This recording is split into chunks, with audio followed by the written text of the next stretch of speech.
Assalamualaikum warahmatullahi wabarakatuh. Perkenalkan, saya Amos Isdianto, calon guru penggerak angkatan 10 dari SMK Negeri 1 Karawang. Saya akan mewawancarai Bapak Kepala Sekolah sebagai salah satu tugas demonstrasi kontekstual modul 3.1. Assalamualaikum Bapak. Waalaikumsalam, Pak Amo, gimana sehat? Alhamdulillah. Gimana Bapak kabarnya? Alhamdulillah sehat juga. Saya akan mewawancara Bapak untuk memenuhi tugas CGP Bapak ya, modul 3.1 mengenai dilema etika Bapak. Baik.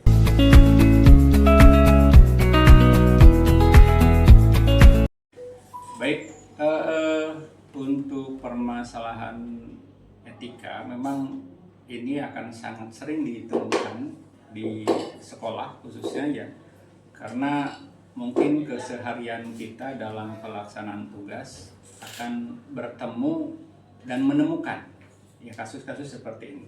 Contoh yang paling baru mungkin ya pada saat kita menerima kedatangan P3K yang datang ke sekolah, di mana kita paham betul bahwa SMK negeri itu kebanyakan tidak terpenuhi guru-guru ASN-nya. Jadi masih ada guru-guru non-ASN yang ada di sekolah. Nah tentu kedatangan P3K ke sekolah di satu sisi memberikan dampak positif dan memberikan kebahagiaan bagi sekolah, di mana tentu P3K ini diharapkan dapat mengisi kekosongan ASN.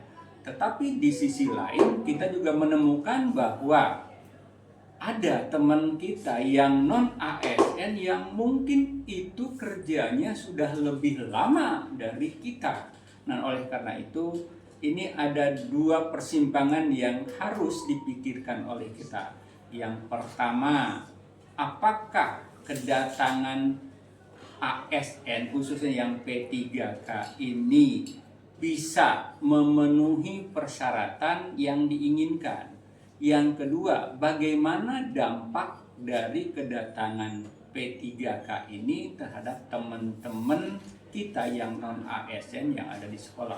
Tentu harus kita pertimbangkan baik-baik, tidak mengorbankan non-ASN yang ada di sekolah kita, tetapi kita juga bisa menerima karena yang P3K ini mereka ditempatkan oleh pemerintah ke sekolah kita. Jadi itu dua sisi yang mungkin harus menjadi pertimbangan kita.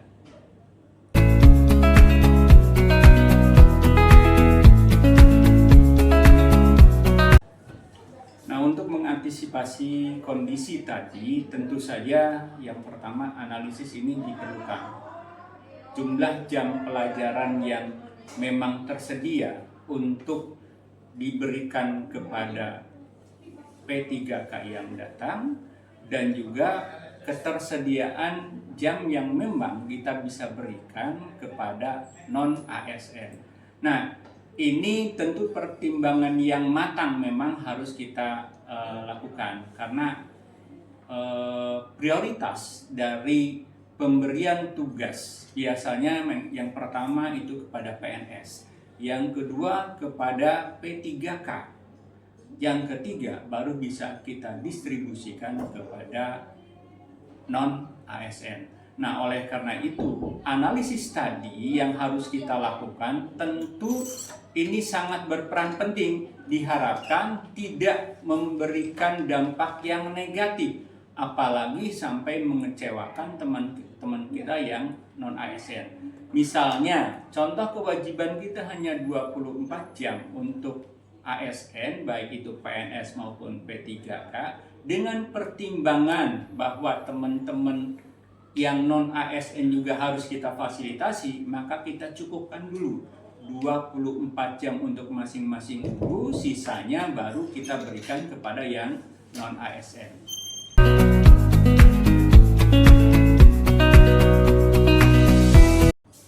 Biasanya untuk memutuskan apakah langkah yang harus kita lakukan, biasanya saya selalu berkoordinasi dengan pihak-pihak terkait. Yang pertama, dengan pihak kurikulum.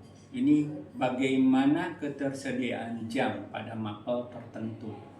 Dari kurikulum nanti akan menganalisis bagaimana pendistribusian jam ke masing-masing guru yang ada.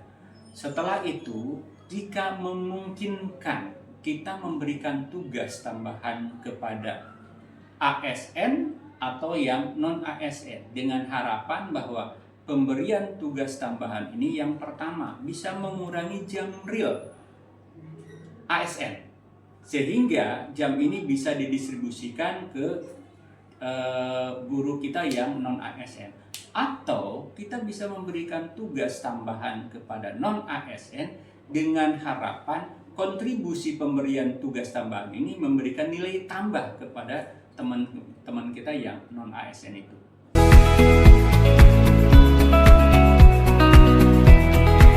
Satu hal yang mungkin menjadi kunci dari pengambilan keputusan kaitan dengan etika ini, yang pertama adalah kita harus memperhatikan teman-teman kita yang mungkin sudah lama berjuang dengan kita.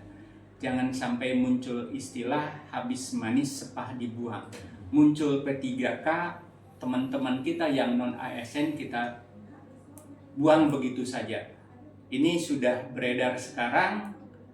Teman-teman kita di Jakarta, guru-guru yang sudah lama bertugas, tiba-tiba pada saat mau memulai tahun ajaran baru, tiba-tiba muncul berita cleansing. Mereka dengan begitu saja. Nah, tentu ini akan menyakiti hati teman-teman kita, guru yang non-ASN yang notabene mungkin sudah lama berjuang bersama-sama untuk pertama membesarkan sekolah, memberikan kontribusi ke sekolah sedemikian rupa.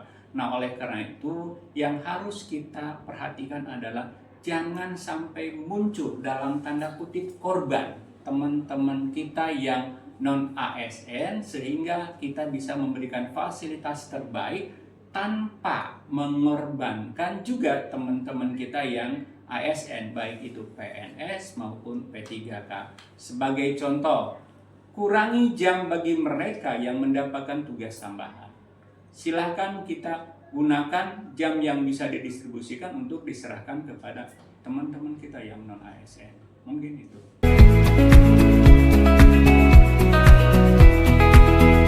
Oke, dari setiap pengambilan keputusan itu mungkin memang akan selalu ada tantangan. Ya, kita paham betul, tidak mungkin lah pengambilan keputusan yang kita lakukan ini bisa memuaskan semua pihak. Tapi intinya bahwa manakala muncul permasalahan-permasalahan yang mungkin timbul akibat dari satu pengambilan keputusan, maka yang harus kita lakukan adalah memberikan pengertian kepada teman-teman kita. Karena saya yakin mereka akan merasa dirugikan. Contoh, ini ada guru baru, guru P3K yang tiba-tiba datang, kemudian kita berikan tugas tambahan hanya 24 jam. Padahal mungkin harusnya dia lebih banyak mengajar. Tetapi kita juga harus memperhatikan bahwa ada teman kita yang non-ASN yang mungkin harus kita fasilitasi. Kalau misalnya kita memberikan jumlah yang begitu banyak, maka teman-teman kita yang non-ASN ini tidak terfasilitasi. Artinya bahwa pemberian pengertian, komunikasikan hasil dari pengambilan keputusan ini kepada semua teman-teman yang mungkin akan mendapatkan akibat dari pengambilan keputusan tersebut. Saya yakin akan muncul beberapa orang yang tidak puas dengan pengambilan keputusan tersebut. Tetapi komunikasi sangat penting di sini untuk memberikan pengertian bahwa keputusan itu diupayakan supaya tidak ada pihak-pihak yang tersakiti dalam hal ini. Itu mungkin.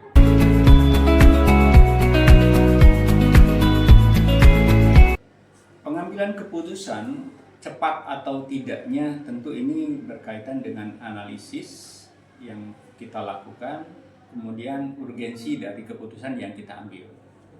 manakala ada keputusan yang memang harus diambil secepatnya, itu tentu analisisnya juga harus benar-benar tepat. Kemudian, tetapi kalau misalnya ada keputusan yang bisa didiskusikan terlebih dahulu dengan pihak-pihak terkait, yang memang tujuannya supaya keputusan yang kita ambil itu benar-benar tepat sasaran, maka itu tentu saja harus kita lakukan. Sebagai contoh, manakala misalnya saya harus memutuskan bahwa pemberian tugas tambahan kepada guru non-ASN ini harus benar-benar dipertimbangkan, karena bagaimanapun mungkin tugas tambahan ini lebih tepat diberikan kepada guru yang ASN, baik itu PS maupun P3K. Tetapi pertimbangkan juga bahwa mungkin tugas tambahan ini memerlukan mobilitas. Maka tidak mungkin saya memberikan tugas tambahan ini kepada, mohon maaf, teman-teman kita yang mungkin usianya sudah terlanjur, kemudian memerlukan ketahanan fisik. Nah, pertimbangan seperti ini harus saya lakukan, dan pemberian tugas tambahan ini harus saya berikan kepada mereka yang mungkin usianya lebih muda dibandingkan dengan teman-teman PNS yang mungkin secara usia lebih tua daripada P3K atau mungkin non-ASN yang ada.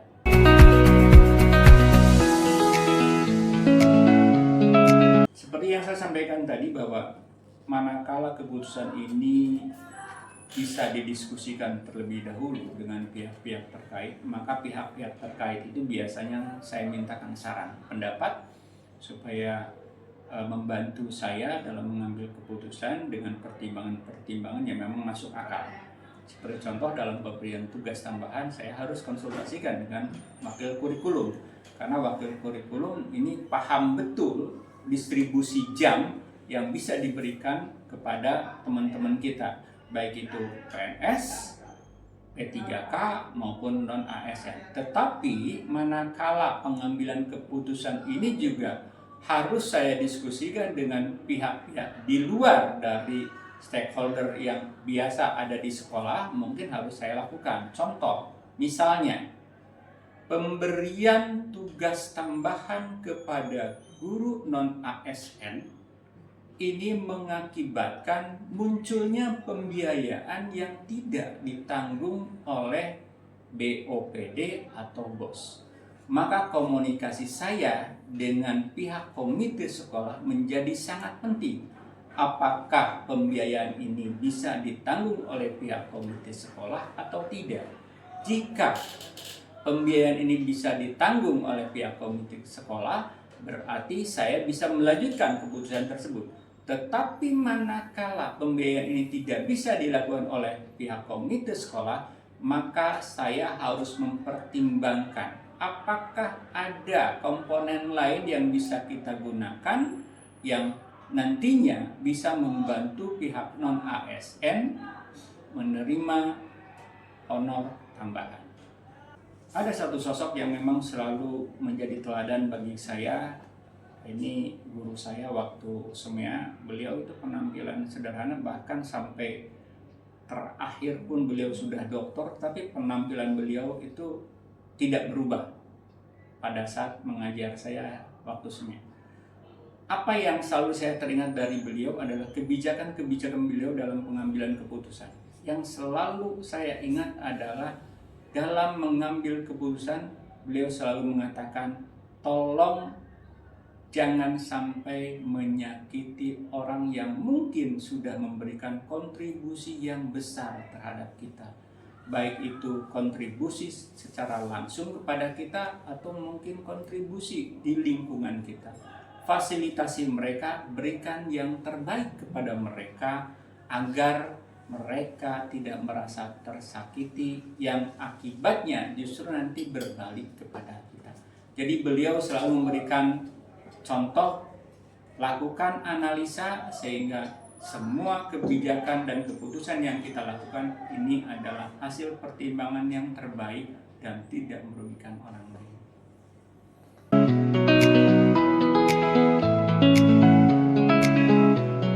Satu hal yang selalu saya ambil hikmahnya dari pengambilan keputusan adalah saya mendapatkan bahwa tidak semua keputusan itu berujung manis. Ya, kadang-kadang memang ada keputusan yang memang harus kita ambil meskipun itu terkesan pahit bagi kita.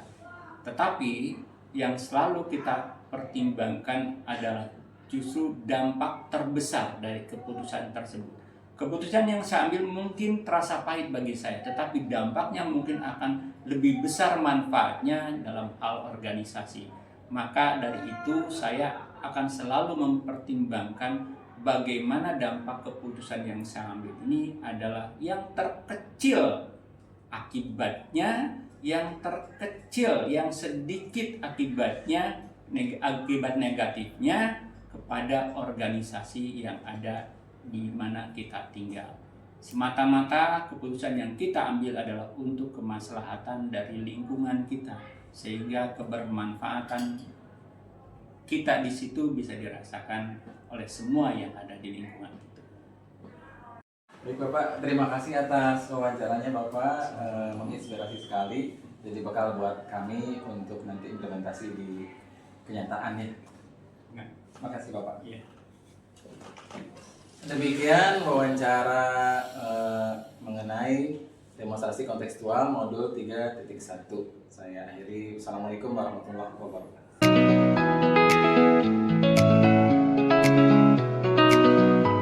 Assalamualaikum warahmatullahi wabarakatuh. Perkenalkan, saya Amos Isdianto, calon guru penggerak angkatan 10 dari SMK Negeri 1 Karawang.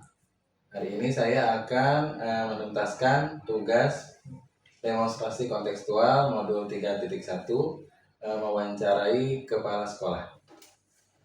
Ibu, apa kabarnya Ibu? Baik, Sehat Ibu? alhamdulillah. Mohon izin Ibu ya, Ya, saya apa-apa. akan menuntaskan tugas saya, pendidikan guru penggerak modul 3.1 untuk mewawancarai kepala sekolah mengenai dilema etika. Ibu.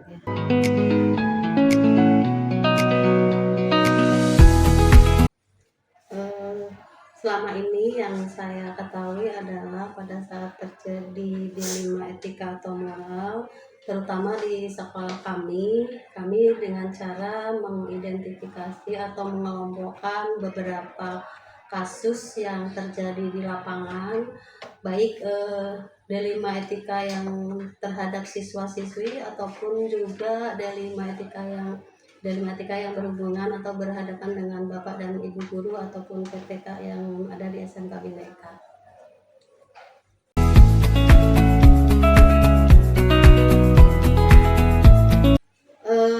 Terutama dalam mengambil sebuah keputusan atau kebijakan yang terjadi di dilema di lapangan, saya selalu pasti akan menjadi sebuah dilema bagi saya, tapi saya akan selalu berpedoman pada aturan kepegawaian yang ada di sekolah kami yang di bawah naungan Yayasan Pendidikan Nahdlatul Ulama.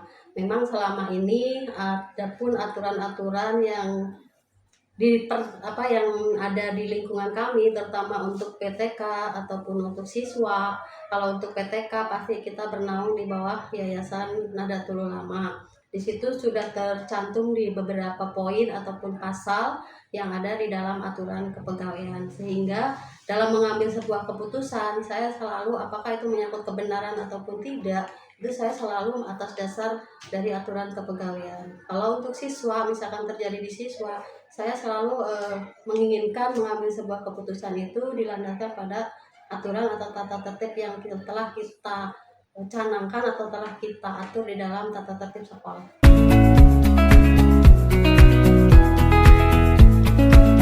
Pengambilan keputusan secara efektif atau singkat tentunya kalau saya, karena sebagai pimpinan, mungkin saya akan mengidentifikasi dulu sampai sejauh mana dilema etika yang terjadi baik ke siswa ataupun ke guru. Baru tindakan efektif yang saya ambil adalah saya dengan mengundang atau memanggil guru maupun kalau siswa tentunya ada prosedur-prosedur selain dari tim manajemen juga, tapi kalau untuk guru mungkin nanti langsung ke kepala sekolah dengan ada atas dasar tadi yang saya sampaikan di awal adalah atas dasar aturan kepegawaian yang telah disusun oleh Yayasan Pendidikan Agama. Terutama adalah mungkin mengambil efeknya adalah pembinaan dulu, ataupun nanti dengan bagaimana arahannya dari kepala sekolah kepada PTK yang bersangkutan.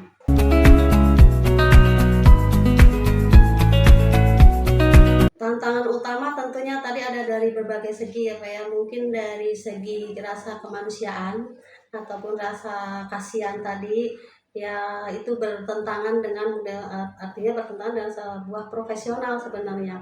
Jadi kalau sudah ada antara rasa kemanusiaan ataupun kita dalam sebuah kasus misalkan tentang seseorang guru yang ingin izin atau meninggalkan kewajibannya dalam proses belajar mengajar pada jam mengajar, itu merupakan sebuah tantangan saya untuk mengambil sebuah keputusan. Artinya bahwa dari segi kemanusiaan ataupun dari teman mungkin ya pasti mengizinkan, tapi secara kedinasan atau aturan kepegawaian tentunya itu bertentangan dengan aturan yang telah ditetapkan. Tapi kalau untuk siswa juga ada kendala sebenarnya dari beberapa faktor, salah satunya misalkan sebagai contoh tadi yang sebutkan di sekolah kami ada beberapa hal kasus pada saat itu tentang adanya parkir yang susah untuk ditempatkan parkir siswa. Itu menjadi sebuah dilema etika ataupun moral juga. Apakah anak harus tetap menggunakan transportasi untuk ke sekolah? Nah itu dilema buat saya juga sebagai pimpinan di sekolah ini, sehingga harus mengambil tindakannya seperti apa. Nah itu dilema bagi saya adalah jarak rumah anak atau siswa ke sekolah, dan apakah anak harus tetap membawa sepeda motor untuk menuju ke sekolah. Itu saja mungkin Bapak.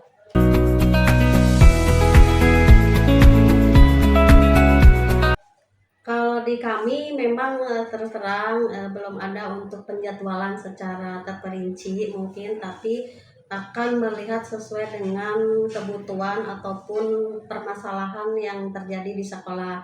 Saya akui memang selama ini belum ada jadwal khusus, terutama baik untuk siswa maupun untuk guru, tapi kami dari tim manajemen ingin merancang jadwal itu sedemikian rupa sehingga ada semacam pembinaan baik dari sekolah maupun dari yayasan. Salah satunya memang di tahun ajaran baru ini saya sudah sampaikan ada jadwal semacam briefing kepada Bapak dan Ibu guru 15 menit sebelum masuk, itu untuk ada selalu pembinaan ke Bapak dan Ibu guru. Itu sudah akan saya canangkan sebenarnya di tahun pelajaran yang baru ini 2024-2025. Mudah-mudahan segera terrealisasi.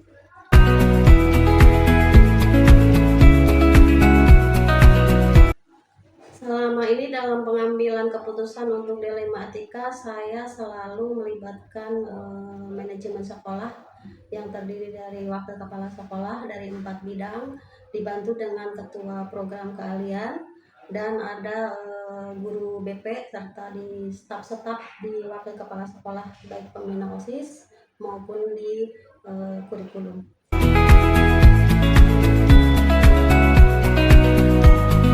Sebenarnya ada salah satu dari senior kita yang mungkin sudah menjadi sebuah panutan bagi saya untuk mengambil sebuah keputusan.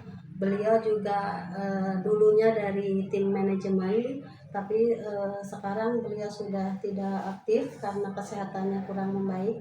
Jadi itu yang selalu saya sampaikan ke beliau, apa yang menjadi tantangan saya untuk mengambil sebuah keputusan tentang dilema etika.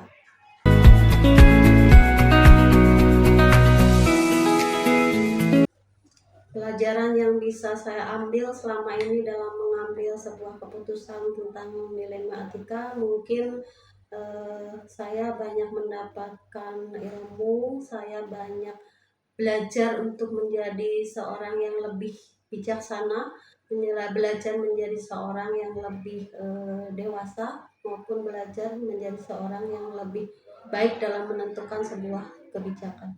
Terima kasih Ibu atas wawancaranya, sangat menginspirasi sekali Ibu. Semoga bisa menjadi bekal buat saya nanti implementasi di aktual di lapangan. Sama-sama Bapak, saya ucapkan semoga sukses. Amin. Demikian wawancara saya untuk memenuhi tugas demonstrasi kontekstual modul 3.1. Saya akhiri. Wassalamualaikum warahmatullahi wabarakatuh.